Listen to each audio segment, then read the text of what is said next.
여러분, 오늘 이 자리에서 한 가지만 여쭤보겠습니다. 오늘 아침 눈을 떴을 때 가장 먼저 떠오른 생각이 무엇이었습니까? 혹시 아이고 또 하루가 시작됐구나 하는 한숨이셨습니까? 아니면 오늘도 살아있구나 하는 작은 감사함이셨습니까? 혹은 아무 생각도 없이 그냥 천장만 멍하니 바라보셨습니까? 이 질문이 왜 중요한지 아십니까? 아침에 가장 먼저 드는 그 한 가지 생각이 여러분의 하루를 결정하기 때문입니다. 걱정으로 시작한 하루는 걱정으로 이어지고 한숨으로 시작한 하루는 한숨으로 끝납니다. 그런데 반대도 똑같습니다. 감사로 시작한 하루는 감사로 이어지고 작은 기쁨으로 시작한 하루는 작은 기쁨이 쌓입니다. 오늘의 이야기가 여러분의 내일 아침을 조금 다르게 만들어 드릴 수 있다면 저는 그것으로 충분합니다. 그래서 오늘은 걱정을 없애는 방법을 알려드리려는 것이 아닙니다. 걱정에 휘둘리지 않고 오늘 하루를 온전히 사는 법, 그 이야기를 함께 나눠보려 합니다. 끝까지 들어주시면 아마 한 번쯤 고개를 끄덕이시게 될 겁니다. 여러분, 저는 여러분 세대를 떠올릴 때마다 가슴 한쪽이 뜨거워지는 것을 느낍니다. 이 나라에 아무것도 없던 시절에 맨손으로 일어선 분들이 바로 여러분입니다. 새벽 어둠 속에 일어나 공장으로 향하던 발걸음, 밤늦도록 재봉틀을 돌리던 손끝 아이들 학원비를 마련하려고 쉬는 날도 없이 일하던 그 세월 누가 시켜서 한 일이 아니었습니다. 가족을 위해, 자식을 위해, 이 나라를 위해 스스로 짊어진 무게였습니다. 특히 여러분 가운데 어머니들, 아내로서, 며느리로서, 엄마로서 한 번도 자신을 먼저 놓아 본 적 없는 분들이 계십니다. 밥은 늘 가족이 먼저였고, 옷은 늘 자식이 먼저였고, 병원은 늘 나중이었습니다. 그렇게 30년, 40년을 살아오셨습니다. 그런데 지금은 어떠십니까? 자식들은 떠났고, 집은 조용해졌고, 남편마저 곁에 없는 분들도 계십니다. 아침에 눈을 떠도 갈 곳이 마땅치 않고, 전화기는 울리지 않고, 하루가 유난히 길게 느껴집니다. 몸이 아픈 것도 아닌데 마음이 무겁습니다. 그 무게가 어디서 오는지 자신도 잘 모르겠습니다. 저는 압니다. 그것이 게으름이 아니라는 것을, 그것이 나약함이 아니라는 것을 너무 오래, 너무 많이 자신보다 남을 먼저 챙기며 살아온 사람만이 느끼는 특별한 종류의 피로는 것을 저는 압니다. 그래서 오늘 이 자리에서 함께 이야기를 나누고 싶습니다. 천천히 따뜻하게 마치 오랜 친구와 차 한잔 마시듯이 말입니다. 오늘 이야기가 여러분의 마음 한 귀퉁이라도 닿기를 진심으로 바랍니다. 자, 그러면 지금부터 한 분의 이야기를 들려드리겠습니다. 우리 세대 어머니라면 누구나 한 번쯤은 이렇게 살아봤을 아주 익숙한 삶의 이야기입니다. 이름은 나영옥 씨, 올해 59세이십니다. 강원도 원주에서 나고 자셨고 지금도 원주에 살고 계십니다. 18살 때 원주 변두리에 있던 작은 섬유 공장에 들어간 것이 일이었습니다. 그 공장은 이불을 만드는 곳이었는데 먼지가 많아 기침이 끊이지 않았다고 합니다. 마스크도 제대로 없던 시절이었습니다. 그래도 나영옥 씨는 매일 새벽 6시에 공장에 도착했습니다. 집이 가난해서 동생들 학비를 보태야 했기 때문입니다. 남들은 학교 갈 시간에 나영옥 씨는 손먼지 속에서 일을 했습니다. 손톱 밑에 솜이 끼고 머리카락에도 솜이 내려앉고 저녁에 집에 돌아오면 얼굴을 씻어도 씻어도 하얀 자국이 남았다고 합니다. 그렇게 10년을 일했습니다. 이 18의 선을 보고 결혼을 했습니다. 남편은 원주 시내에서 작은 철물점을 하시던 분이었습니다. 착하고 말수가 적은 사람이었다고 합니다. 아들 하나, 딸 하나를 낳았고 철물점 안쪽 작은 방에서 5 식구가 살았습니다. 아이들이 초등학교에 들어갈 무렵 남편 철물점 옆칸이 비어서 그 자리에 작은 반찬 가게를 냈습니다. 나영옥 씨의 2번째 인생이 거기서 시작됐습니다. 새벽 4시에 일어나 콩나물을 삶고 물을 썰고 김치를 버무렸습니다. 한참 가게를 열고 나서는 손톱에 솜 대신 고춧가루가 밝혔습니다.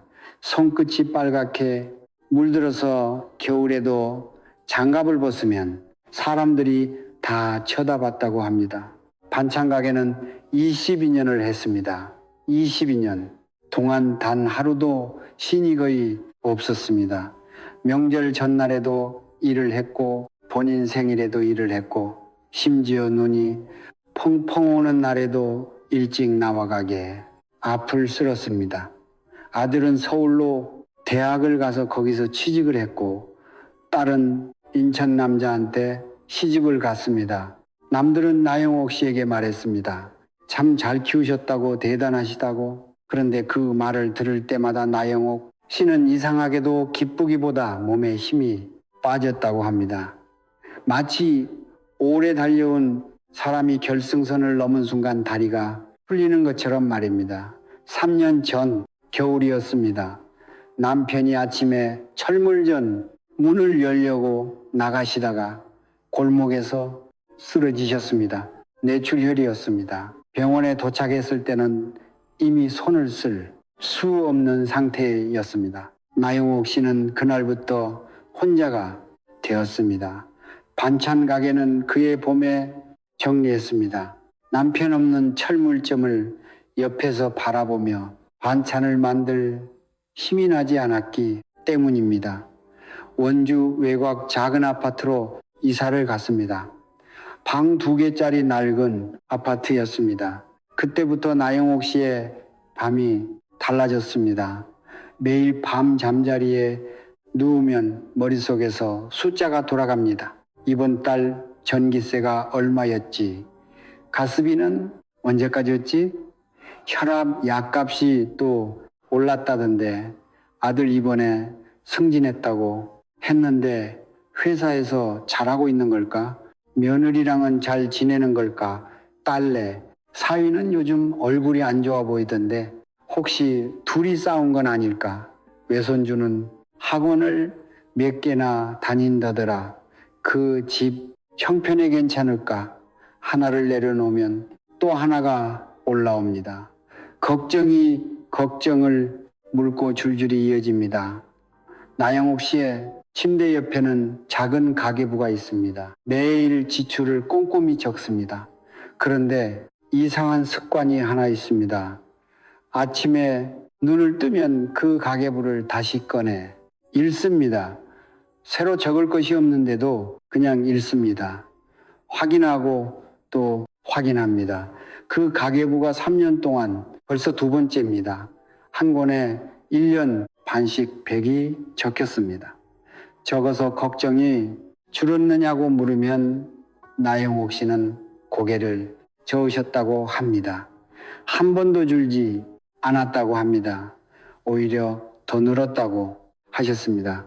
어느 날 밤 나영옥 씨는 천장을 보며 이렇게 중얼거리셨다고 합니다. 여보, 나는 매일 걱정을 이렇게 많이 하는데 이 걱정을 말할 데가 없어요. 그 한마디가 빈방 안에 떠돌았습니다. 벽에 걸린 남편 사진이 대답 대신 조용히 바라보고 있었다고 합니다. 여러분, 이 이야기가 남의 이야기처럼 들리십니까? 아니면 지금 가슴 어딘가가 뜨끔하셨습니까? 우리는 수십 년간 걱정을 안고 살았습니다. 걱정이 우리 삶을 지켜주는 줄 알았습니다. 그런데 한번 솔직하게 돌아봅시다. 걱정을 했더니 자식이 더 잘 됐습니까? 걱정을 했더니 건강이 나아졌습니까? 걱정을 했더니 통장에 돈이 더 생겼습니까? 걱정을 했더니 떠난 사람이 돌아왔습니까? 아마 아닐 겁니다. 걱정은 미래를 바꾸지 못합니다. 과거를 되돌리지도 못합니다. 걱정은 오직 지금 이 순간을 갉아먹을 뿐입니다. 나영옥 씨에게 반찬가게 도마가 있었듯이 여러분에게도 익숙한 물건이 하나쯤 있을 겁니다. 다 쓰고 난 뒤에도 손이 자꾸 가는 그런 물건 말입니다. 오래된 연탄 집게를 한번 생각해 보십시다. 연탄 보일러를 쓰던 시절 밤에 연탄을 갈고 나면 집게를 내려놓습니다. 그런데 잠자리에 누워도 불안합니다. 아까 제대로 갈았나? 불은 잘 붙었나? 가스가 세지는 않을까? 이불을 박차고 일어나 부엌으로 갑니다. 확인합니다. 괜찮습니다. 다시 누웠는데 또 불안합니다. 한 번 더 가서 확인합니다. 그런 밤이 많았을 겁니다. 걱정이 바로 그것입니다. 연탄은 이미 잘 갈렸습니다. 불은 이미 잘 붙었습니다. 암한 연탄은 이미 잘 갈렸습니다. 자식들은 이미 자기 삶을 살고 있고 반찬 가게는 이미 문을 닫았고 남편은 이미 떠났습니다. 그런데 손은 여전히 연탄 집게를 쥐고 있습니다. 놓지 못합니다. 그 손을 이제는 내려놓아도 됩니다. 정말 괜찮습니다. 그런데 여러분 걱정이 마음만 힘들게 하는 줄 아셨습니까? 사실은 마음보다 몸이 먼저 무너지고 있을 수 있습니다. 나영옥 씨는 지난 가을에 동네 보건소에서 무료 건강 검진을 받으셨습니다. 결과가 나왔을 때 의사가 이렇게 말했다고 합니다. 어머님, 혈압이 많이 높으시고요. 수면의 질이 매우 낮으세요. 위험, 초기 소견도 보이고 손발이 차신 것도 단순한 문제가 아닙니다. 특별히 큰 병은 아직 아니지만 이대로 1년만 더 두시면 심장적으로 문제가 생길 수 있습니다. 나영옥 씨는 그 말을 듣고 이렇게 생각했다고 합니다. 아이고, 나이 들면 다 그런 거 아닌가? 원래 늙으면 여기저기 쑤시고 아픈 거지. 그런데 그것이 단순히 나이 탓만은 아니었습니다. 서울대학교 병원에서 발표한 연구를 보면 오랜 기간 걱정과 불안을 안고 사는 사람의 몸에서는 코르티솔이라는 스트레스 호르몬이 계속 분비됩니다. 쉽게 말해 몸이 항상 전쟁 중처럼 긴장 상태에 놓여 있는 것입니다.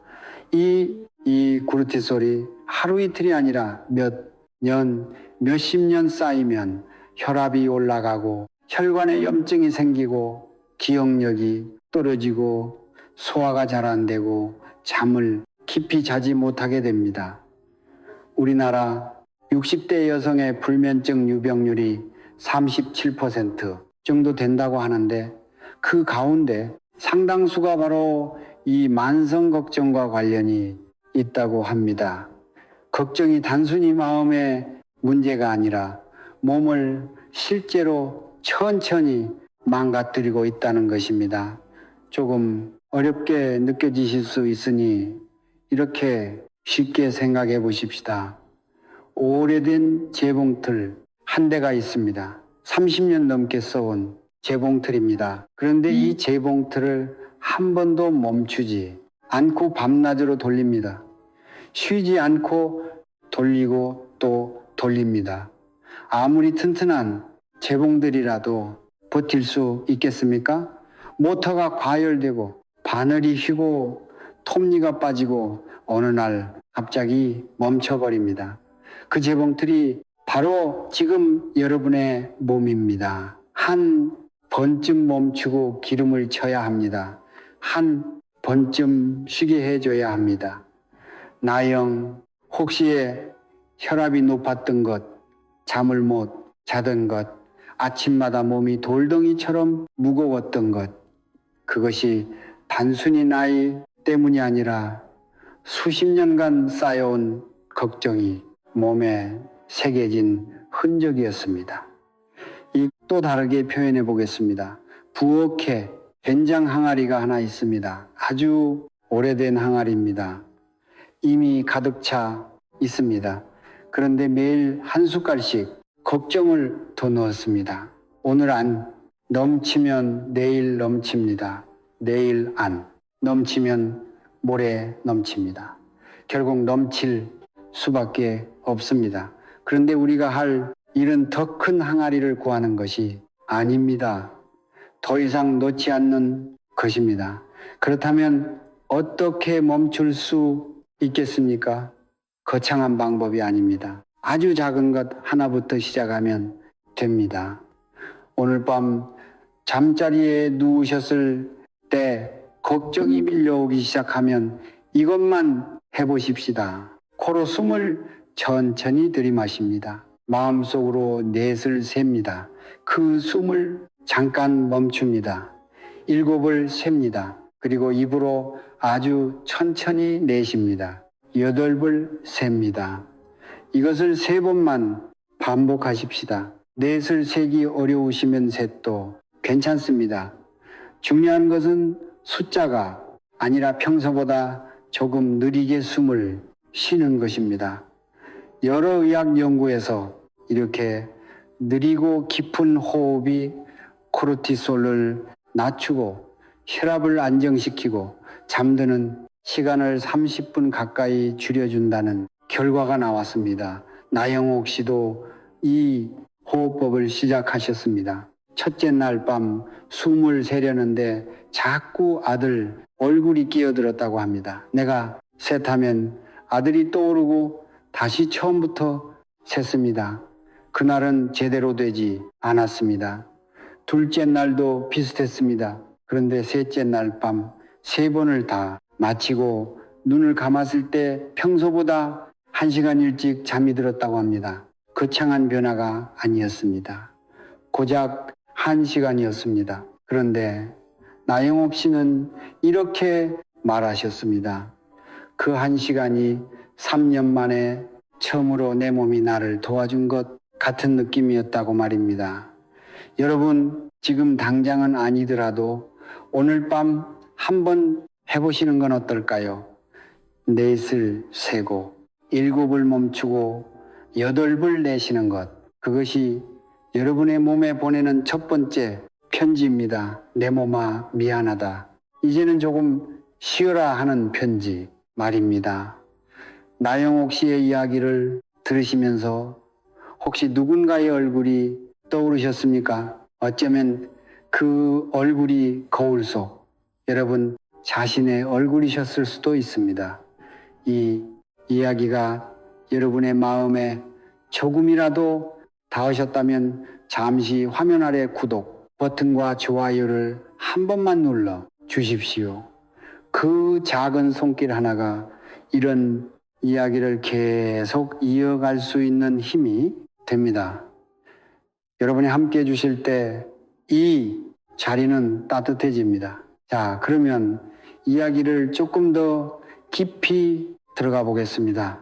지금까지 우리는 걱정이 삶을 지키지 못한다는 것, 그리고 그 걱정이 몸까지 무너뜨리고 있다는 것을 함께 살펴봤습니다. 그런데 여기서 많은 분들이 이런 반응을 보이십니다. 그래, 걱정을 내려 놓으라는 말은 알겠어. 그런데 그게 말처럼 쉽냐고. 내가 평생 이렇게 살아왔는데 어떻게 갑자기 바꾸냐고, 더 나아가 이런 생각을 하시는 분들도 계십니다. 걱정을 내려놓는다는 것은 결국 포기하라는 소리 아니냐고. 내가 평생 의리를 악물고 버텨왔는데 이제 와서 놓아라. 그러면 내가 지금까지 살아온 것은 다 뭐냐고. 그 마음 충분히 이해합니다. 내려놓는다는 말이 가볍게 들릴 수 있습니다. 마치 내 삶을 부정하는 것처럼 느껴질 수도 있습니다.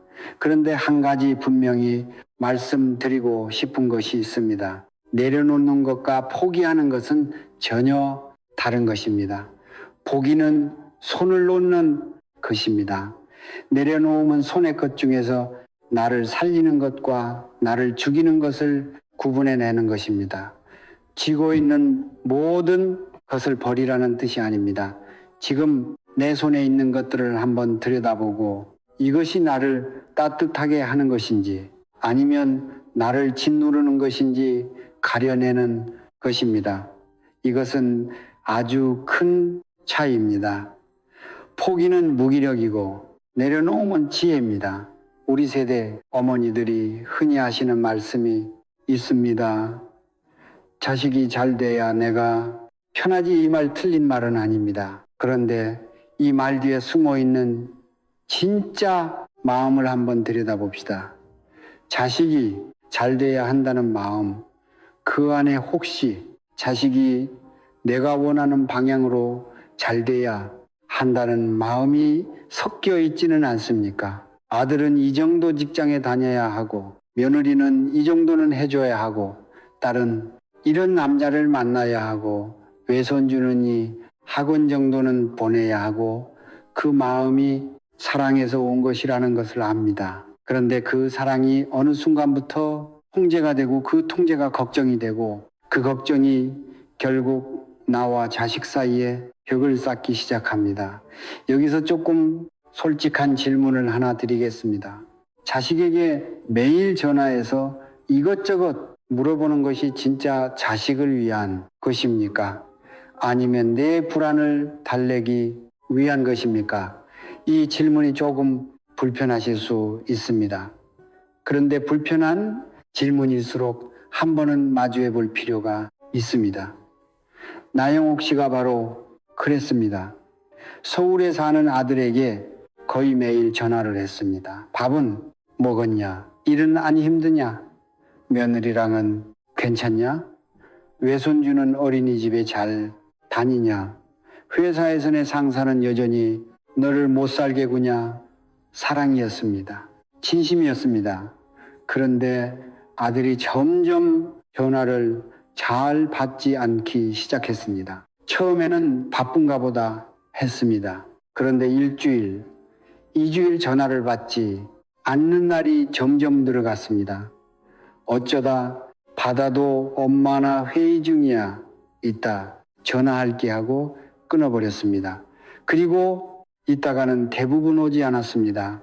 나영옥 씨는 밤마다 생각했습니다. 내가 뭘 잘못했나? 내가 무슨 말을 잘못했나? 어제 며느리 얘기를 괜히 꺼냈나? 그 생각이 또 걱정이 되고 그 걱정이 또 전화를 하게 만들고 전화를 할수록 아들은 더 멀어졌습니다. 그러던 어느 늦여름 오후였습니다.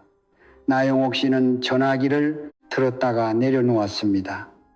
그리고 처음으로 아주 짧은 문자 하나를 보냈습니다. 아들아, 엄마 잘 있어 밥 잘 챙겨 먹어 14글자였습니다. 그것이 전부였습니다. 부확인도 없고 잔소리도 없고 며느리 얘기도 없이 그냥 엄마는 잘 있고 너는 밥 챙겨 먹으라는 말. 그날 저녁 아들이 전화를 걸어왔습니다. 엄마 문자 봐서 나도 잘 있어. 요즘 일이 좀 바빴어. 미안해. 그 한 통화가 1시간 가까이 이어졌습니다. 2년 만에 가장 긴 통화였습니다. 아들이 마지막에 이렇게 말했다고 합니다. 엄마 그 문자 보고 사무실에서 나 혼자 좀 울었어. 엄마가 잘 있다고 하니까 내가 엄마 걱정 안 해도 되겠구나 싶어서 그게 왜 그렇게 고마웠는지 몰라. 짧은 문자 한 줄이었습니다. 그 한 줄이 2년 동안의 거리를 줄였습니다. 여러분에게도 보내지 못한 한 줄이 있지 않으십니까? 여러분, 여기서 제가 꼭 말씀드리고 싶은 것이 있습니다. 가끔은 사랑하는 사람을 위해 할 수 있는 가장 큰 일이 아무것도 하지 않는 것일 수 있습니다. 전화를 하지 않는 것, 조언을 하지 않는 것, 걱정을 말하지 않는 것, 그것이 포기가 아닙니다. 그것이 믿음입니다. 내 자식이 스스로 잘 살 수 있다고 믿어주는 것. 그것이 이 나이에 할 수 있는 가장 깊은 사랑입니다. 반대로 말씀드리면 우리의 지나친 걱정, 우리의 끊임없는 확인, 그것이 오히려 사랑하는 사람을 밀어내는 독이 될 수 있습니다. 이 말이 아프게 들리시더라도 한 번쯤은 생각해 보실 가치가 있습니다. 우리 안에 흔히 이런 생각이 있습니다. 내가 놓으면 무너진다. 내가 안 챙기면 큰일 난다. 그런데 돌아봅시다. 여러분이 놓은 적이 있었습니까? 한 번도 놓은 적이 없습니다. 그런데 잡고 있었다고 해서 모든 것이 내 뜻대로 됐습니까? 그것도 아니었습니다. 잡고 있어도 흘러가는 것은 흘러갑니다. 그것을 인정하는 것이 내려놓음의 시작입니다. 노자는 이런 말을 남겼습니다. 족한 주라는 사람이 진정 부유한 사람이라고 했습니다. 이 말은 적은 것에 만족하며 살라는 뜻만이 아닙니다. 제가 생각하기에 노자가 정말로 하고 싶었던 말은 이것입니다. 내가 가진 것, 내가 살아온 것, 내가 이룬 것을 있는 그대로 바라볼 수 있는 눈. 그 눈을 가진 사람이 가장 자유로운 사람이라는 뜻입니다. 우리가 두려워하는 많은 것들 잃을까, 봐 걱정하는 많은 것들을 가만히 들여다보면 사실 그것들 중 상당수는 애초에 우리가 반드시 쥐고 있어야 할 것이 아니었습니다. 자식의 인생을 내 손 안에 쥐고 있어야 한다는 생각, 노후가 완벽하게 준비되어야 한다는 생각, 남들 앞에 부끄럽지 않아야 한다는 생각, 그것들이 평생 우리를 지켜준 것 같았지만 실은 평생 우리를 조여온 것일 수도 있습니다. 내려놓는다는 것은 빈손이 되는 것이 아닙니다. 정말 소중한 것을 위해 손을 비우는 것입니다. 지금 여러분의 손에는 무엇이 들려 있습니까? 그것이 여러분을 따뜻하게 합니까? 아니면 무겁게 합니까? 자, 그러면 이제 이야기의 방향을 조금 바꿔 보겠습니다. 지금까지 내려놓는 것에 대이야기했다면 이번에는 새로 시작하는 것에 대해 이야기해 보겠습니다. 내려놓은 그 손으로 무엇을 할 수 있는지 그 이야기입니다. 대구에 사시는 이영희 씨, 올해 67살이십니다. 4년 전에 남편을 먼저 떠나보내셨습니다. 대구 수성구 낡은 빌라 3층에서 혼자 지내십니다. 남편은 오랫동안 택시기사 일을 하시다가 감남으로 2년 가까이 투병을 하신 끝에 돌아가셨습니다. 병구 완하는 동안 이영희 씨도 같이 야위었습니다. 남편이 돌아가신 뒤에 이영희 씨의 아침은 이랬다고 합니다. 눈을 떠도 일어나지 않았습니다. 일어날 이유가 없었습니다. 누가 기다리는 것도 아니고 갈 곳이 있는 것도 아니었습니다. 남편이 아프실 때는 오히려 새벽 5시에 일어나 죽을 쓰고 약을 챙기고 병원 갈 준비를 했습니다. 그때는 힘들어도 할 일이 있었습니다. 그런데 남편이 떠난 뒤에는 할 일이 아무것도 없었습니다. 아침 11시쯤 겨우 일어나 찬밥에 물을 말아먹고 텔레비전을 켜놓은 채 소파에 앉아 하루를 보냈습니다. 볼륨이 크든 작든 상관이 없었습니다. 그냥 사람 목소리가 필요해서 틀어놓은 것이었습니다. 저녁이 되면 또 찬밥이었습니다. 국을 끓여본 지가 언제인지 기억도 안 났다고 합니다. 그것이 하루였고 그런 하루가 거의 8개월이나 이어졌습니다. 어느 날 동네 주민센터 복지사분이 전화를 하셨습니다. 어르신, 이번에 어르신 건강 프로그램이 새로 생겼는데요. 한번 나와 보시겠어요? 점심도 같이 드셔요. 이영희 씨는 가기 싫었다고 합니다. 사람 만나는 것이 귀찮았고 화장하고 나가는 것도 귀찮았고 무엇보다 남들 앞에서 웃을 자신이 없었다고 합니다. 그런데 복지사가 3번을 더 전화를 했습니다. 3번째 전화에 이영희 씨는 알겠다고 하셨다고 합니다. 귀찮아서 그냥 알겠다고 한 것이었습니다. 가서 가벼운 스트레칭을 하고 천천히 걷는 운동을 하고 점심을 같이 드셨습니다. 대단한 프로그램이 아니었습니다. 그런데 그날 집에 돌아와서 이 영희 씨는 이상한 것을 느끼셨다고 합니다. 몸이 조금 가벼웠습니다. 아주 조금. 그런데 분명히 어제와 달랐습니다. 그리고 저녁에 밥을 먹는데 오랜만에 밥맛이 있었다고 합니다. 그날부터 이영희 씨는 한 가지를 바꿨습니다. 아침 6시에 일어나는 것, 그 한 가지입니다. 처음에는 알람을 맞춰놓고도 끄고 다시 잤습니다. 그 다음 날도 마찬가지였습니다. 그런데 나흘째 되는 날보다 먼저 눈이 떠졌습니다. 이영희 씨는 그날 아침 창문을 열었습니다. 가을 새벽 공기가 들어왔습니다. 차갑지도 덥지도 않은 그냥 바깥 공기였습니다. 그 공기를 깊이 들이마시며 이영희 씨는 생각했다고 합니다. 아, 바깥에 이런 공기가 있었구나. 몇 달 동안 창문을 열지 않았다는 것을 그때 처음 아셨다고 합니다. 그 뒤로 이영희 씨의 아침에 작은 순서가 생겼습니다. 6시에 일어나면 먼저 창문을 엽니다. 그리고 따뜻한 물 한 잔을 천천히 드십니다. 한 모금 마시고 잠깐 멈추고 또 한 모금 마십니다.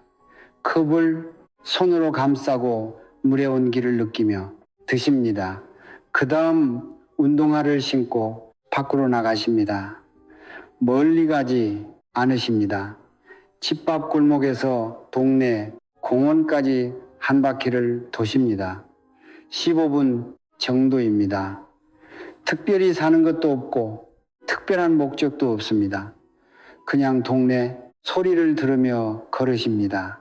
새벽 시장으로 배달는 트럭 소리, 일찍 문을 여는 세탁소, 아주머니의 인사소리, 골목 끝 빵집에서 나는 빵, 굽는 냄새, 그 소리와 냄새들이 귀와 코에 들어올 때 이영희 씨는 오늘도 세상이 돌아가고 있구나 하는 것을 느끼신다고 합니다.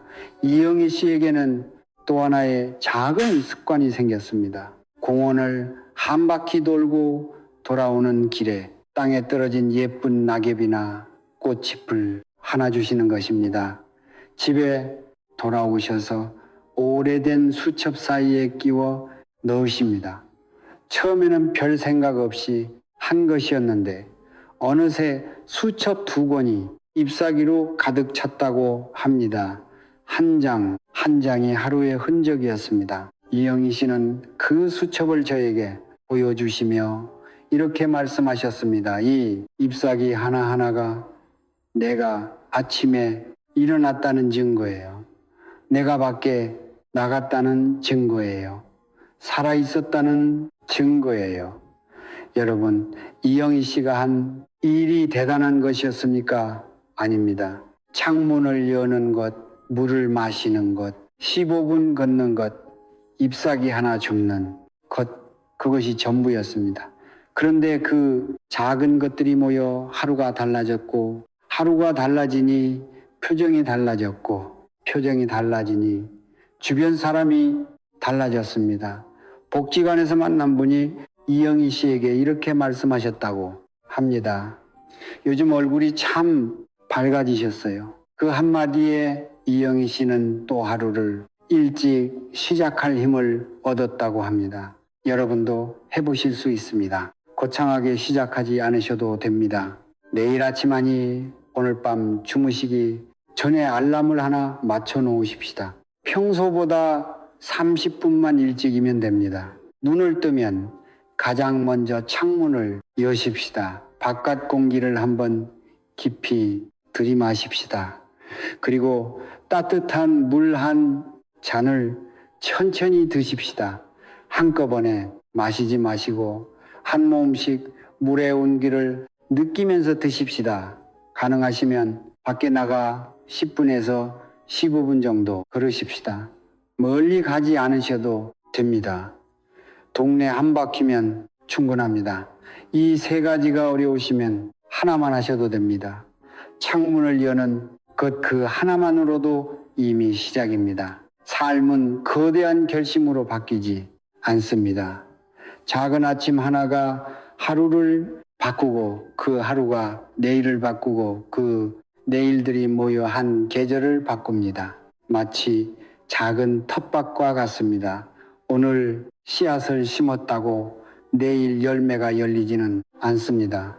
그런데 매일 아침 물을 조금 주고 잡초를 하나 뽑고 햇빛이 잘 드는지 한번 살펴보는 것, 그것을 한 달, 두 달 하다 보면 어느 날 작은 새싹이 올라옵니다. 그 새싹을 보는 순간의 기쁨은 해본 사람만이 압니다. 여러분의 아침이 바로 그 텃밭입니다. 오늘 물 한 번 주는 것으로 시작하십시다. 한 번에 바꾸려 하지 마십시다. 천천히 조금씩. 그런데 매일입니다. 매일이 가장 중요한 두 글자입니다. 여러분, 여기서 잠깐 한 가지 더 말씀드리고 싶은 것이 있습니다. 이영희 씨의 아침 이야기를 들으시고 어떤 분들은 이렇게 생각하실 수 있습니다.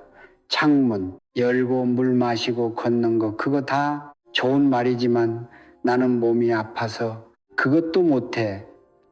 혹은 나는 잠을 못 자니까 아침이 의미가 없어. 그 마음도 저는 알고 있습니다. 그래서 오늘 조금 더 구체적으로 실천할 수 있는 것들을 나눠보려 합니다. 거창한 것이 아닙니다. 우리 나이에 맞는 아주 작은 것들입니다. 첫째는 잠입니다. 60대 이후에 불면증으로 고생하시는 분이 정말 많습니다.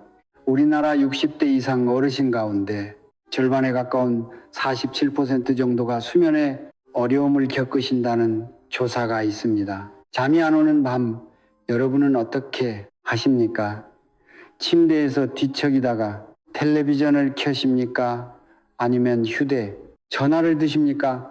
아니면 부엌으로 가서 무언가를 드십니까? 이 세 가지 모두 잠을 더 멀어지게 합니다. 서울대학교 병원 수면 클리닉에서 나온 연구를 보면 잠자리에서 텔레비전이나 휴대전화를 15분 이상 보시면 뇌가 다시 깨어나서 잠드는데 평균 1시간 이상 더 걸린다고 합니다. 밤에 먹는 간식도 마찬가지입니다. 소화기관이 움직이기 시작하면 몸이 쉬는 모드로 들어가지 못합니다. 그러면 어떻게 해야 할까요? 잠이 안 오실 때 이렇게 해보십시오. 먼저 일어나십시오. 침대에 누워서 억지로 잠들려고 하지 마십시오. 오히려 역교과입니다. 일어나셔서 불을 살짝만 켜십시오. 거실 한쪽 구석 작은 등 정도면 충분합니다. 따뜻한 물을 한 잔 천천히 드십시오거나 차 말고 그냥 물입니다. 그 다음 편한 의자에 앉아서 아까 알려드린 호흡법을 5번 반복하십시오. 넷 마시고 7 멈추고 8 내쉬는 것 말입니다. 눈은 살짝 감거나 아니면 창밖 어둠을 보십시오. 10분에서 15분 정도면 대부분 다시 졸음이 찾아옵니다. 그때 다시 침대로 가시면 됩니다. 중요한 것은 침대는 잠자는 곳이라고 몸에게 다시 가르쳐주는 것입니다. 침대에서 걱정하고 침대에서 텔레비전 보고 침대에서 뒤척이면 몸이 헷갈립니다. 아, 여기는 깨어있는 곳이구나 하고 오해합니다. 둘째는 음식입니다. 혼자 사시는 분들, 특히 남편이나 아내를 먼저 보내신 분들이 식사를 자꾸 거르시는 경우가 많습니다. 혼자 먹으려니 해먹기가 싫다. 찬밥에 물 말아 먹으면 된다. 김치 하나의 밥이면 충분하다. 저는 그 마음을 이해합니다. 누군가를 위해 차리던 밥상이었는데 이제 그 누군가가 없으니 밥상이 의미가 없어진 것입니다. 그런데 여러분, 이것 하나만 기억해 주십시오. 밥상은 이제 나를 위한 밥상입니다. 내 몸이 이 나이까지 여러분과 함께 걸어와준 고마운 동반자입니다. 그 동반자에게 하루 3번 예의를 갖춰 인사하는 것이 식사입니다. 복잡하지 않아도 됩니다. 대구 이영희 씨는 이렇게 하셨다고 합니다. 아침에는 따뜻한 미역국이나 된장국 한 그릇에 현미밥 반기 달걀 하나를 삶아 얹습니다. 점심에는 두부를 구워서 간장에 찍어 드시고 야채 몇 조각을 곁들이십니다. 저녁에는 고구마 하나와 나물 한 가지 그리고 우유 한 잔이면 충분하다고 하십니다. 대단한 요리가 아닙니다. 그런데 이 단순한 한 끼가 영양학적으로는 탄수화물, 단백질, 지방, 식이섬유, 칼슘이 모두 들어 있는 균형 잡힌 한 끼입니다. 특히 우리 나이에 꼭 챙겨 드셔야 하는 것이 2가지 있습니다. 단백질과 수분입니다. 60이 넘으면 근육이 매년 1, 2% 정도 줄어듭니다. 가만히 계셔도 줄어듭니다. 그런데 단백질을 충분히 안 드시면 그 속도가 3배 이상 빨라진다고 합니다. 근육이 줄면 어떻게 되느냐? 다리에 힘이 빠지고 넘어지기 쉬워지고 한 번 넘어지면 큰 부상으로 이어집니다. 우리 어르신들 낙상 한 번이 얼마나 무서운지는 주변에서 보셔서 아실 겁니다. 그래서 두부, 계란, 생선, 닭가슴살, 두유 이 중에 하루에 최소한 2가지는 꼭 챙겨 드셔야 합니다. 수분도 마찬가지입니다. 나이가 들면 목마름을 느끼는 감각이 둔해집니다. 그래서 목이 안 마르다고 물을 안 드시면 몸속은 이미 탈수 상태입니다. 그러면 혈액이 끈끈해지고 혈압이 오르고 뇌로 가는 피가 줄어들어서 어지럼증이 생깁니다. 하루에 물을 6잔에서 8잔 정도 나누어서 드시는 것을 습관으로 만드십시오. 한꺼번에 많이 드시지 마시고 아침, 점심 사이에 한 잔, 점심, 저녁 사이에 한 잔, 자기 전 1시간 전에 한 잔 이렇게 나눠서 드시면 됩니다. 셋째는 움직임입니다. 운동이라고 하면 부담스럽게 들리십니다. 헬스장도 안 다니고 요가도 안 배우셨는데 지금 와서 무슨 운동이냐고 하실 수 있습니다. 운동이 아닙니다. 그냥 움직임입니다. 고려대학교 노년내과 연구팀에서 발표한 연구에서는 하루에 30분 이상 천천히 걷기만 해도 70대 이상 어르신들의 우울감이 37% 감소했고 수면의 질이 42% 개선됐다고 합니다. 1시간도 아니고 30분입니다. 그리고 한 번에 30분이 아니어도 됩니다. 아침에 10분 점심 먹고 10분 저녁 먹고 10분 나눠서 걸으셔도 효과는 같습니다. 비가 오는 날에는 어떻게 하느냐? 집안에서 왔다 갔다만 하셔도 됩니다. 거실에서 부엌까지 부엌에서 안방까지 안방에서 베란다까지 천천히 반복해서 왔다 갔다 하시는 것, 그것도 훌륭한 움직임입니다. 아파트에 사시는 분은 복도를 2-3바퀴 돌아보세요. 그리고 가능하시면 하루에 한 번은 햇빛을 보십시오. 10분만이라도 좋습니다. 햇빛이 피부에 닿으면 비타민 D가 만들어지는데 이것이 우리 뼈를 단단하게 해주고 기분을 밝게 해주는 호르몬도 만들어집니다. 이것이 공짜입니다. 세상에 공짜가 얼마 없는데 햇빛은 공짜입니다. 넷째는 마음의 움직임입니다. 몸만 움직이는 것이 아니라 마음도 움직여야 합니다. 마음이 굳으면 몸도 따라서 굳습니다. 인천에 사시는 서진 시 75 되신 할아버님 이야기를 하나 더 들려드리겠습니다. 서진우 씨는 평생 철도청에서 일하시다가 정년 퇴직을 하셨습니다. 아내분은 8년 전에 먼저 떠나셨고 자녀 2분은 각각 서울과 부산에 사십니다. 퇴직 후 서진우 씨는 집 밖을 거의 안 나가셨다고 합니다. 매일 같은 옷을 입으시고 매일 같은 뉴스를 보시고 매일 같은 한숨을 쉬셨습니다. 그런데 어느 날 동네 어르신 복지관에서 무료 서해 교실이 열렸습니다. 아내분이 살아계실 때 서해를 배우면 좋겠다고 농담처럼 하셨던 말이 생각이 나셨답니다. 별 기대 없이 등록을 하셨습니다. 첫 수업날 붓을 들고 먹을 갈고 한 글자를 쓰셨습니다. 효자였다고 합니다. 효자 아주 오래 전 학교에서 배운 것이 기억나서 그 글자를 쓰셨다고 합니다. 그런데 그 한 글자를 쓰시는데 30분이 걸렸습니다. 손이 떨려서 붓이 자꾸 흔들렸기 때문입니다. 그런데 30분 동안 서진은 아무 생각도 안 하셨다고 합니다. 아내 생각도 자식 생각도 돈 생각도 병 생각도 아무 생각도 안 나고 그냥 붓끝만 보였다고 합니다.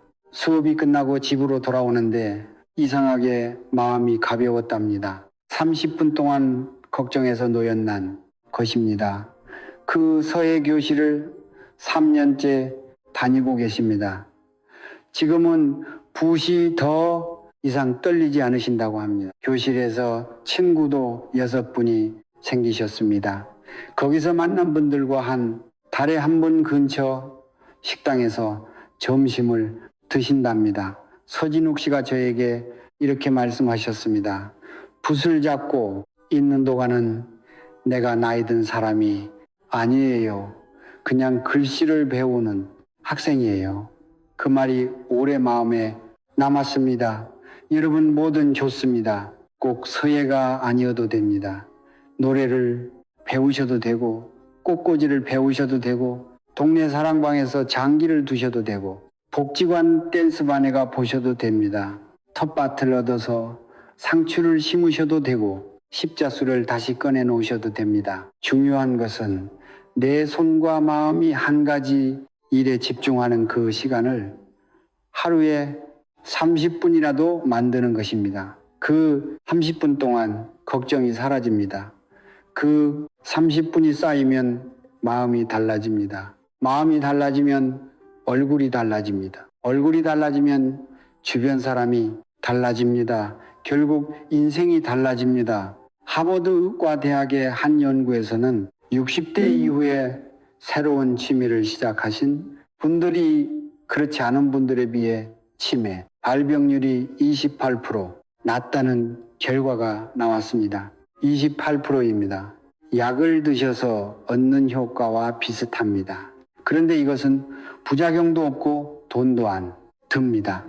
여러분, 이야기가 길어지는 것 같지만 이것 하나만 더 말씀드리겠습니다. 우리 나이가 되면 자꾸 이런 생각을 하게 됩니다. 이제 와서 뭘 배워? 이제 와서 뭘 시작해?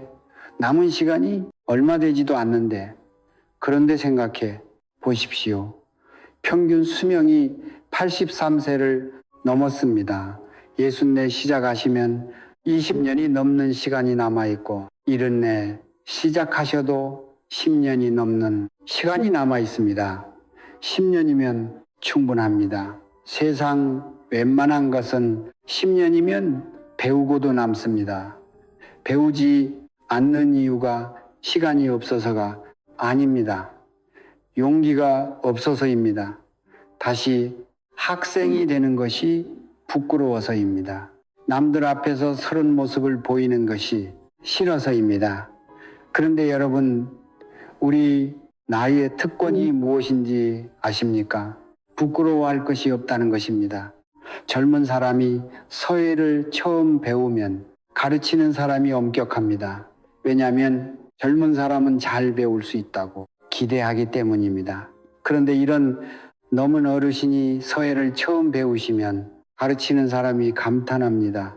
아이고, 이 연세에 시작하시다니 대단하세요 하면서 박수를 쳐줍니다. 이 특권을 왜 안 쓰십니까? 지금이 가장 자유로운 시기입니다. 젊을 때는 가족 때문에 못했고, 중년에는 일 때문에 못했고, 40대, 50대에는 돈 때문에 못했던 것들, 그것을 지금 할 수 있는 때가 바로 지금입니다. 여러분의 삶의 두 번째 봄이 지금이 순간입니다. 이제 다시 본래 이야기로 돌아가 보겠습니다. 몸을 돌보는 이야기, 아침을 시작하는 이야기, 마음을 움직이는 이야기.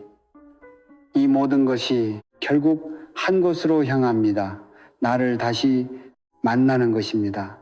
수십 년간 자식과 남편과 시집을 위해 살아오시는 동안 나라는 사람이 어디론가 사라졌습니다. 누구의 엄마, 누구의 아내, 누구의 며느리, 누구의 올, 이런 이름들만 남고 본래 내 이름이 희미해졌습니다. 그런데 이제 다시 여러분 이름을 부를 시간입니다. 여러분 본인 이름을 소리내어 불러 보십시오. 지금 말고 오늘 자기 전에 거울 앞에서 한번 해보십시오. 이름 뒤에 씨를 붙여서 한번 불러 보십시오. 나영욱 씨 수고했어. 이영희 씨 잘 살아왔어. 서진우 씨 고생했어. 여러분의 이름 뒤에 무엇을 붙이시겠습니까? 그 한마디가 오늘 밤 여러분의 가슴을 따뜻하게 해줄 것입니다. 여러분, 한 가지 더 나누고 싶은 이야기가 있습니다. 이 나이가 되면 마음 한구석에 누구에게도 말 못하는 서운함이 하나, 둘씩 쌓여 있습니다. 지집 식구에게 서운했던 일, 남편에게 서운했던 일, 자식에게 서운했던 일, 친구에게 서운했던 일, 심지어 오래전에 돌아가신 부모님께 서운했던 일까지 그 서운함들이 가슴 밑바닥에 가라앉아 있습니다. 평소에는 잘 모릅니다. 그런데 어떤 날 밤에 문득 그 하나가 떠오르면 잠이 오지 않습니다. 왜 그때 그랬을까? 나는 왜 그 말을 참았을까? 그 사람은 왜 그랬을까? 그 생각이 밤새도록 돌아갑니다. 이것이 쌓이면 원망이 됩니다. 원망이 쌓이면 한이 됩니다. 우리 민족이 한이 많다고 하는데 그 한에 많은 부분이 바로 이 작은 서운함들이 쌓여서 만들어진 것입니다. 여러분, 여기서 이것 하나를 말씀드리고 싶습니다. 서운함을 안고 가는 것이 그 사람을 부른 것이 아닙니다. 그 사람은 모릅니다. 아니면 잊었습니다. 서운함을 안고 있는 것은 오로지 나만 아픕니다. 그 사람은 아무렇지도 않는데 나만 밤새도록 그 일을 되새입니다. 그러니 그 서운함을 내려놓는 것은 그 사람을 용서하는 것이 아닙니다. 나 자신을 살리는 것입니다. 충북 청주에 사시는 장순 씨, 올해 72이십니다. 시어머니와 40년을 함께 사시다가 시어머니가 10년 전에 돌아가셨습니다. 시어머니는 첫날 밤부터 장순옥 씨를 미워하셨다고 합니다. 아들을 뺏어갔다고 생각하셨던 것 같다고 하십니다. 마다 꽃일을 잡으셨고 동네 사람들 앞에서 며느리 흉을 보셨고 손주가 태어난 뒤에도 사위 말을 안 듣는다고 욕을 하셨다고 합니다. 장순옥 씨는 40년 동안 한 번도 시어머니께 되들지 않으셨답니다. 참고 또 참으셨습니다. 그런데 시어머니가 돌아가시고 10년이 지났는데도 장순옥 씨는 가끔 밤에 그 기억이 떠오르면 온몸이 뜨거워진다고 하셨습니다. 분하고 억울해서 잠이 안 오신다고 하셨습니다. 어느 날 장순옥 씨는 동네 어르신 복지관 마음건강교실에 나가셨습니다. 거기서 상담 선생님이 이렇게 말씀하셨다고 합니다. 어머니가 평생 참아오신 것, 그것이 어머니 잘못이 아닙니다. 그 시대 여자들이 다 그렇게 살았습니다. 그런데 이제 시어머니는 안 계시고 어머니만 남으셨습니다. 어머니 마음속에 있는 시어머니를 이제 보내드리세요. 그분을 위해서가 아니라 어머니 자신을 위해서요. 장순옥 씨는 그날 집에 돌아와서 오래된 사진첩을 꺼내셨다고 합니다. 시어머니 사진이 한 장 있었습니다. 그 사진을 한참 들여다 보시다가 이렇게 말씀하셨답니다. 어머니, 저 이제 어머니 미워하지 않을게요. 어머니도 편히 쉬세요. 저도 좀 쉬게요. 그 말을 하고 나니까 눈물이 났다고 하셨습니다. 그날 밤 장순옥 씨는 10년 만에 가장 깊은 잠을 주무셨다고 합니다. 여러분, 용서는 상대방을 위한 것이 아닙니다. 용서는 나를 위한 것입니다. 내가 더 이상 그 기억에 사로잡히지 않기 위한 것입니다. 여러분, 마음속에 아직 풀리지 않은 매듭이 있습니까? 오늘 밤 그 매듭 하나만 물어보십시오. 거창한 의식이 필요 없습니다. 혼자서 조용히 이렇게 말씀하시면 됩니다. 이제 그 일은 내려놓을게. 이제 그 사람은 보낼게. 나도 좀 쉴게. 그 한마디가 수십 년의 짐을 조금씩 가볍게 해 줍니다. 모든 것을 한 번에 내려놓을 수는 없습니다. 사람 마음이 그렇게 쉽지 않습니다. 그런데 오늘 밤, 내일 밤 이렇게 매듭을 하나씩 풀어 가시면 됩니다. 한 달 뒤에 가슴은 지금보다 훨씬 가벼워져 있을 것입니다. 그리고 한 가지 더, 용서보다 더 어려운 것이 있습니다. 바로 자기 자신을 용서하는 것입니다. 우리는 평생을 살아오면서 수없이 많은 선택을 했습니다. 그 선택들 중에는 후회되는 것이 많습니다. 그때 그 말을 하지 말걸. 그때 그 사람에게 조금만 더 잘해줄 걸. 그때 그 기회를 놓치지 말걸. 그때 내가 조금만 더 참았더라면. 이런 후회가 밤에 자꾸 찾아옵니다.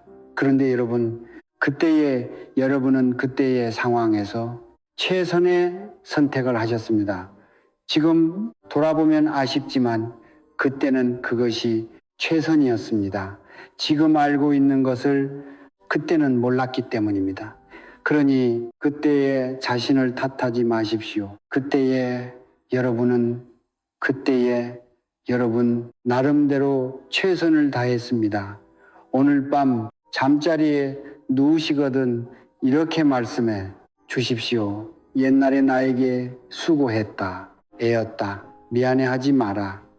너는 그때 할 수 있는 만큼 했다. 이 말 한마디가 여러분 마음에 오래된 상처 하나를 아물게 할 것입니다. 이것도 내려놓음의 한 종류입니다. 과거에 자신을 내려놓는 것, 어제의 실수를 내려놓는 것. 그래야 오늘이 자유롭습니다. 사람은 과거를 바꿀 수 없습니다. 그런데 과거에 대한 마음을 바꿀 수는 있습니다. 같은 사건을 원망으로 기억할 수도 있고 감사로 기억할 수도 있습니다. 같은 선택을 후회로 여길 수도 있고 배움으로 여길 수도 있습니다. 어떻게 기억하느냐? 그것은 지금 우리가 정할 수 있습니다. 여러분의 인생 이야기를 여러분이 다시 쓰실 수 있다는 뜻입니다. 어떻게 다시 쓰시겠습니까? 지금까지 우리는 걱정을 내려놓는 것, 몸을 돌보는 것, 그리고 작은 아침으로 하루를 시작하는 것에 대해 이야기했습니다. 그런데 사람은 혼자서만 살 수 없습니다. 아무리 좋은 아침을 맞이해도, 아무리 깊은 숨을 쉬어도, 하루 종일 아무도 만나지 않고 아무 말도 하지 않는 날이 계속되면 마음 한쪽이 허전해집니다. 그 허전함은 배고픔과 비슷합니다. 밥을 먹지 않으면 몸이 약해지듯이 사람을 만나지 않으면 마음이 약해집니다. 그런데 나이가 들면 관계가 자연스럽게 줄어듭니다. 일을 그만두면 동료가 사라지고 아이들이 독립하면 학부모 모임이 없어지고 이사를 가면 이웃이 바뀝니다. 자주 보던 사람들이 하나둘 멀어지고 어느 날 전화번호부를 열어도 연락할 사람이 잘 떠오르지 않습니다. 이것은 여러분 잘못이 아닙니다. 살아온 세월이 관계의 모양을 바꾼 것뿐입니다. 그런데 여기서 중요한 것이 하나 있습니다. 관계가 줄어드는 것 자체는 나쁜 일이 아닙니다. 문제는 남아 있는 관계마저 돌보지 않을 때 생깁니다. 우리 세대 어머니들 사이에 이런 말이 있습니다. 자식한테 전화하면 패가 된다. 이 말 참 많이 들으셨을 겁니다. 바쁠 텐데 괜히 전화해서 시간 뺏으면 안 된다. 며느리 눈치도 보인다. 괜한 소리 했다가 분위기 이상해지면 안 된다. 그래서 전화기를 들었다가 내려놓습니다. 마음은 보고 싶은데 손은 움직이지 않습니다. 그런데 여러분 한번 뒤집어서 생각해 봅시다. 여러분의 어머니가 살아계실 때 어머니가 전화를 안 하셨다면 어떠셨겠습니까? 어머니의 목소리가 그리웠을 겁니다. 왜 전화를 안 하시지? 혹시 어디 아프신 건 아닌지 걱정하셨을 겁니다. 여러분의 자식들도 마찬가지입니다. 바빠서 먼저 전화를 못 하는 것이지 여러분의 전화를 귀찮아하는 것이 아닙니다. 엄마 목소리 듣고 싶어이 한마디를 듣기 위해 자식들도 사실은 기다리고 있을지 모릅니다. 이것을 조금 더 분명하게 말씀드리겠습니다. 전화를 하지 않는 것이 자식을 위하는 것이라고 생각하시는 분들이 많습니다.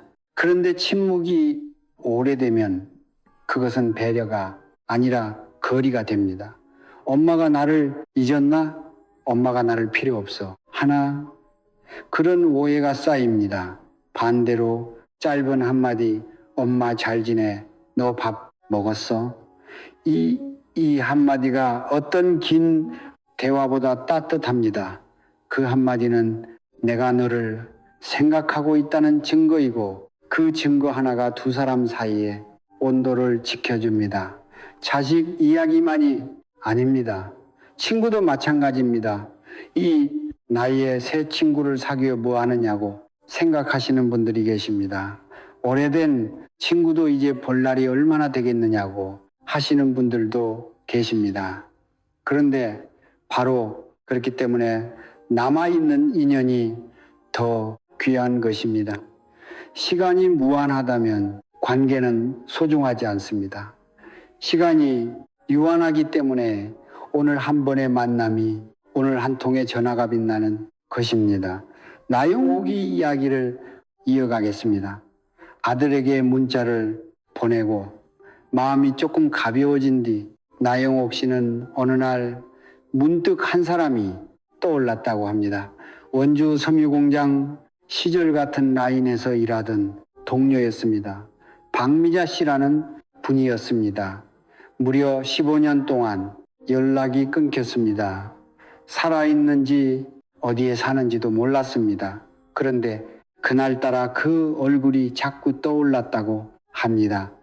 옛날 수첩을 뒤져 번호를 찾아 전화를 걸었습니다. 번호가 바뀌었을까 걱정했는데 신호가 갔습니다. 3번 울리고 상대가 받았습니다. 여보세요. 나영욱 씨가 떨리는 목소리로 물었습니다. 미자야, 혹시 박미자 맞니? 목소리가 떨렸다고 합니다. 며칠 뒤 사람은 원주시외 버스터미널 근처 칼국수집에서 만났습니다.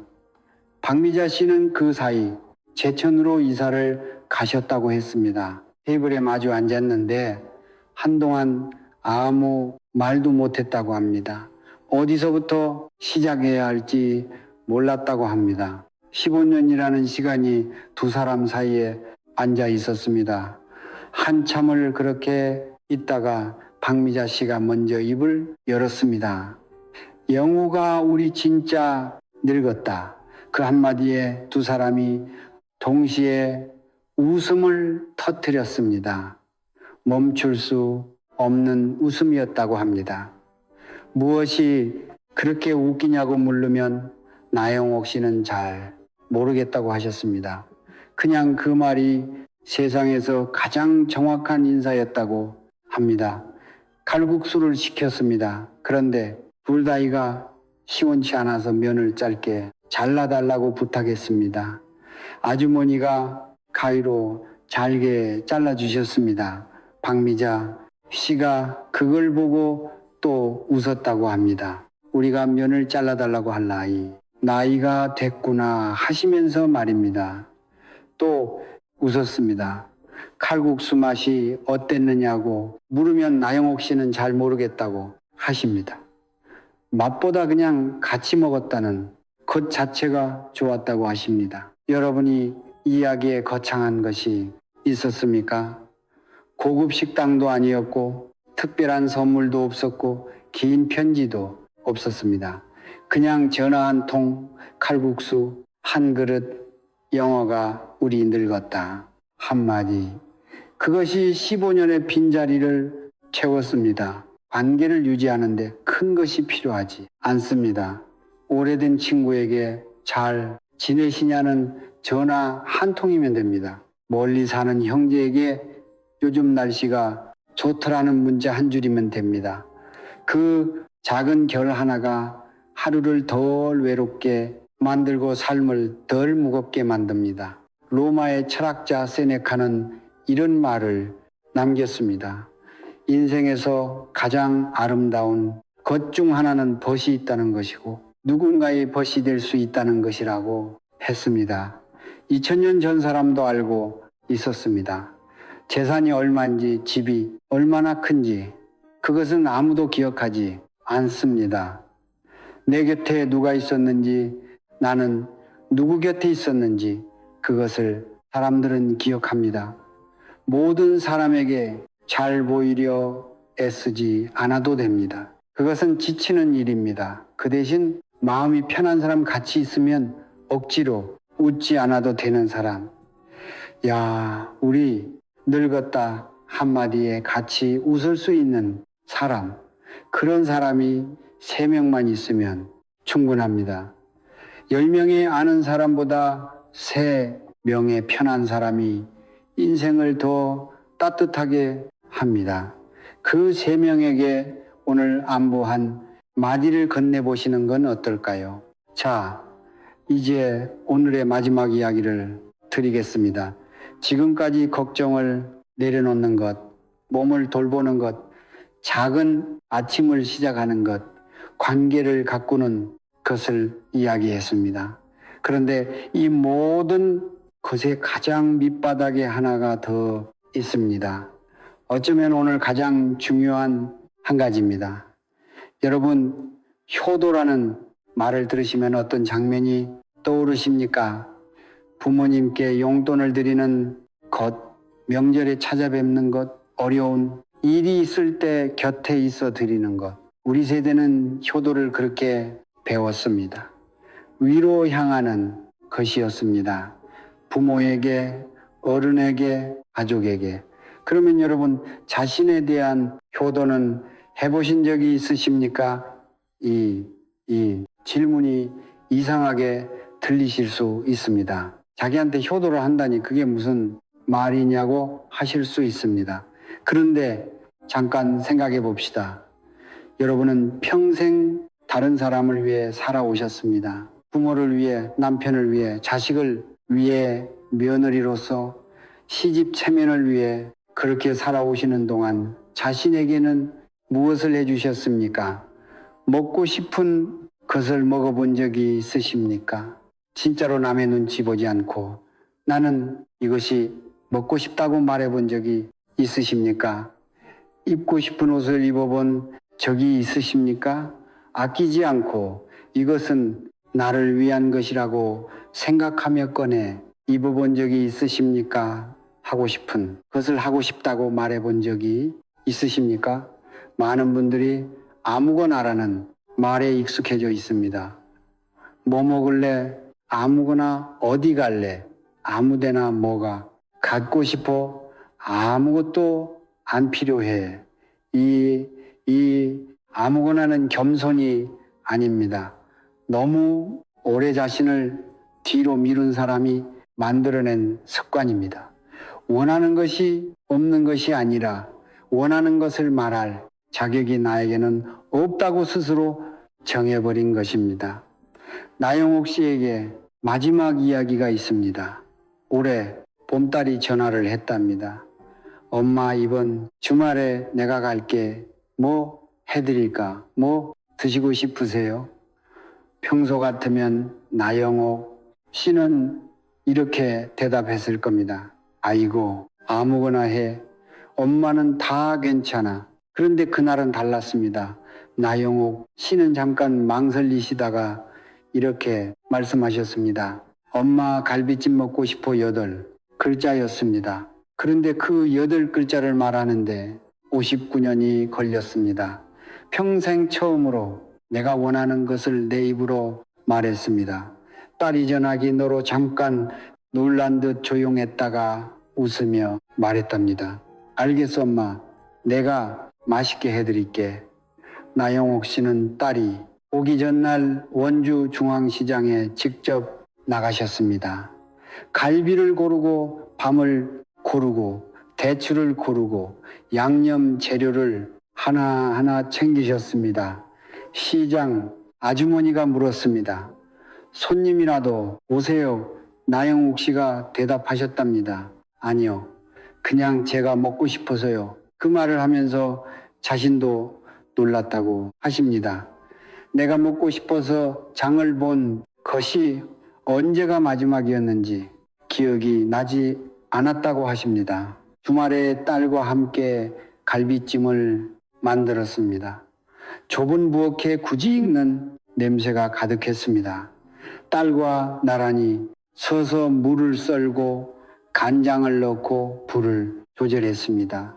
대단한 요리가 아니었습니다. 그런데 나영옥 씨는 그 시간이 참 좋았다고 하십니다. 누군가를 위해 요리하는 것이 아니라 나도 함께 먹을 요리를 하고 있다는 느낌이 처음이었다고 하십니다. 그날 저녁 딸이 돌아간 뒤 나영옥 씨는 시장에서 하나 더 사오신 것이 있었습니다. 배 한 날이었습니다. 저녁에 혼자 베란다에 나가 앉으셨습니다. 배를 깎으셨습니다. 한 조각 베어 무셨습니다. 시원했습니다. 달았습니다. 바깥에서 봄바람이 불어왔습니다. 4월의 바람이었습니다. 나영옥 씨는 그 배를 드시면서 생각하셨다고 합니다. 내가 마지막으로 이렇게 과일을 깎아 먹은 게 언제였지? 과일은 항상 자식 먼저, 남편 먼저, 손님 먼저였습니다. 자신은 늘 마지막이었고 마지막이 오기 전에 이미 접시가 비어 있었습니다. 그런데 오늘은 달랐습니다. 이 배는 오로지 나를 위한 것이었습니다. 배 한 알, 그것이 효도였습니다. 자기 자신에 대한 효도. 여러분은 오늘 자신에게 무엇을 해주셨습니까?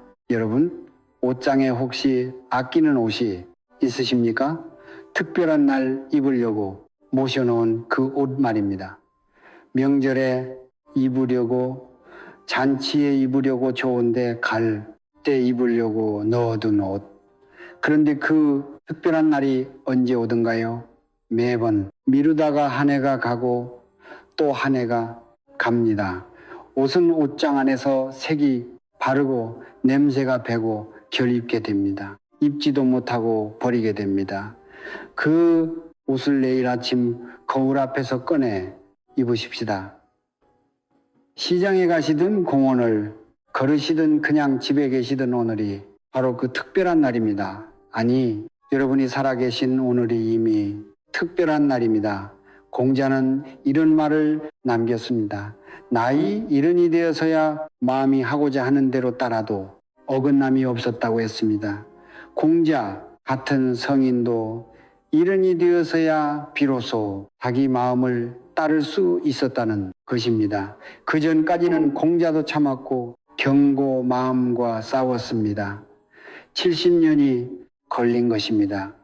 그런데 여러분, 우리도 이미 그 나이에 도달했습니다.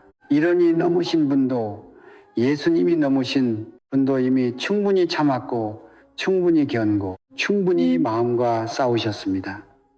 공자가 70에 자기를 허락했다면 여러분도 이제 자신을 허락해 주셔도 됩니다. 먹고 싶은 것을 먹는 것, 쉬고 싶을 때 쉬는 것, 싫다고 말하는 것, 좋다고 표현하는 것, 그것이 이기적인 것이 아닙니다.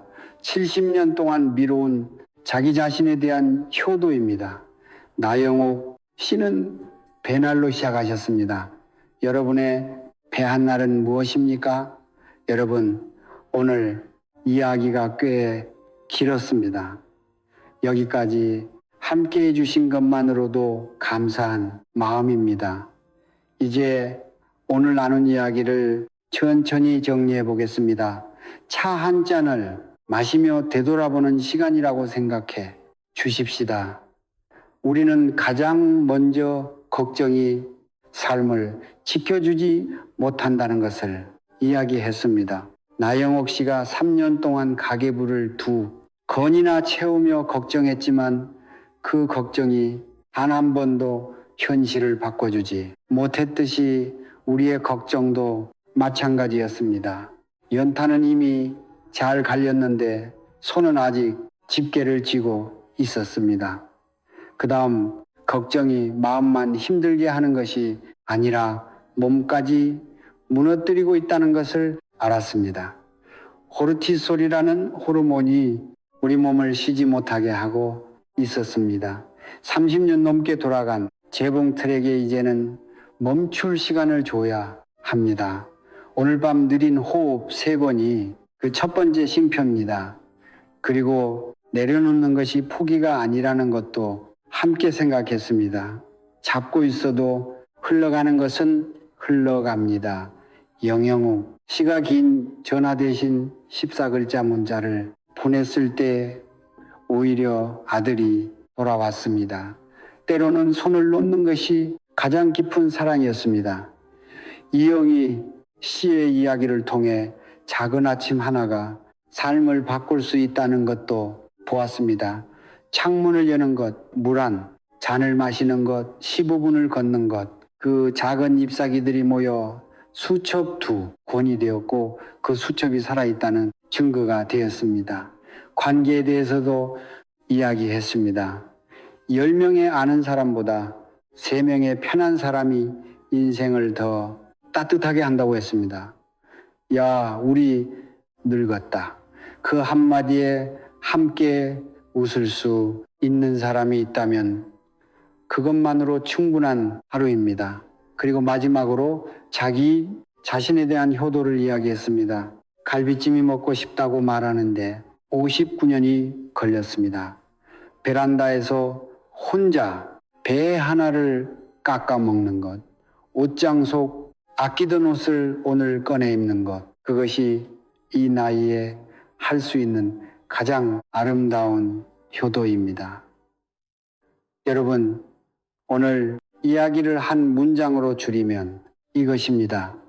걱정은 내려놓고 오늘을 살고 나를 아끼는 것 단순합니다. 그런데 이 단순한 것을 우리는 평생 미뤄왔습니다.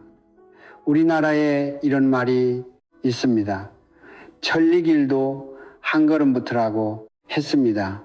그 한 걸음이 오늘 밤 느린 호흡 한 번일 수 있고 내일 아침 창문을 여는 것일 수 있고 오래된 친구에게 전화 한 통일 수 있고 배 하나를 깎아 먹는 것일 수 있습니다.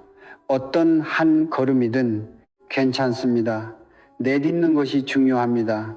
여러분, 오늘 이야기를 들으시면서 마음속에 떠오른 것이 있으십니까? 혹시 오래전에 연락이 끊긴 친구의 얼굴이 떠오르셨습니까?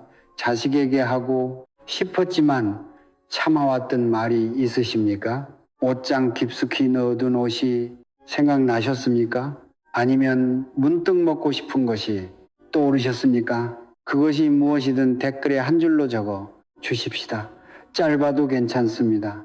여러분만의 배안알이 무엇인지, 여러분이 오늘 자기 자신에게 해주고 싶은 것이 무엇인지 그냥 편하게 적어 주십시다. 이곳은 안전한 곳입니다. 우리 모두 같은 시대를 살아온 사람들입니다. 같은 새벽을 버텼고, 같은 땀을 흘렸고, 같은 걱정을 곳까지 왔습니다. 그러니 이곳에서만큼은 솔직하셔도 괜찮습니다.